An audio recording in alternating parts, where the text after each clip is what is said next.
మూల 4 పాదాలు, పూర్వాషాఢ 4 పాదాలు, ఉత్తరాషాఢ 1వ పాదం కలిస్తే ధనుస్సు రాశి. ధనుస్సు రాశి వారికి ఆదాయం 11, వ్యయం 5, రాజ్యపూజ్యం 7, అవమానం 5. ఈ సంవత్సరం వీరికి గురువు మన వృషభంలో 6వ స్థానంలో శుభుడు కావటం చేత అద్భుతంగా ఉంటుంది. శనైశ్చరుడు కుంభరాశిలో తృతీయంలో ఉండటం యోగాదులు ఉంటాయి. రాహువు మీనరాశిలో 4థ స్థానంలో అశుభుడు కావటం చేత చంచలత్వం ఎక్కువైపోతుంది. కేతువు ఈ సంవత్సరం కన్యా రాశిలో 10వ స్థానంలో ఉండటం చేత స్థానచలన అవకాశాలు ఉద్యోగులకు. వెరసి గ్రహచారాన్ని పరిశీలన చేస్తే ధనుస్సు రాశి వారికి ఈ సంవత్సరం అద్భుతంగా ఉండబోతోంది.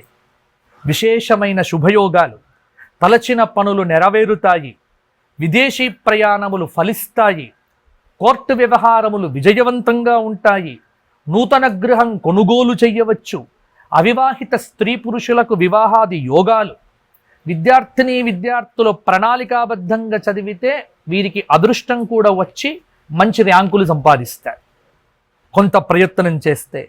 అలాగే కొంత ఎదుటి వ్యక్తుల యొక్క విషయాల్లో జోక్యం చేసుకోవడం వల్ల ఇబ్బందులు కొన్ని పడతారు. అయితే ఒక చిన్న విషయం, ధనుస్సు రాశి వారికి రాహువు ఈ సంవత్సరం మీనంలో 4థ స్థానంలో అశుభుడు కాబట్టి గాయాలు ఎక్కువ అవుతాయి. కాబట్టి కొన్ని విషయాల్లో జాగ్రత్తగా ఉండండి.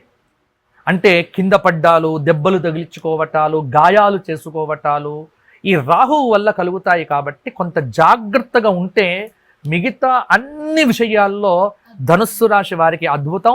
ధనుస్సు రాశి రాజకీయ నాయకులు ఖచ్చితంగా ఈ సంవత్సరం ఎంపీలు అవుతారు. అంటే అంత బలం ఉంది వారికి. కొంత ప్రయత్నం చేస్తే కొంత దైవారాధన, అందుకే పరిహారం కూడా వీరికి చూస్తే ధనుస్సు రాశి వారు ప్రతిరోజు శ్రీరామ రక్షా స్తోత్ర పారాయణం చెయ్యాలి.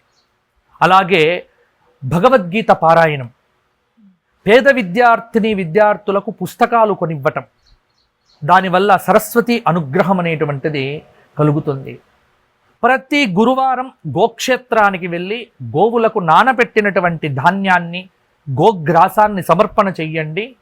ధనుస్సు రాశి వారికి ఇంకా అద్భుతమైనటువంటి ఫలితాలు మరిన్ని కూడా కలుగుతాయి. ఎంత దైవారాధన చేస్తే అన్ని మంచి ఫలితాలు కలుగుతాయి.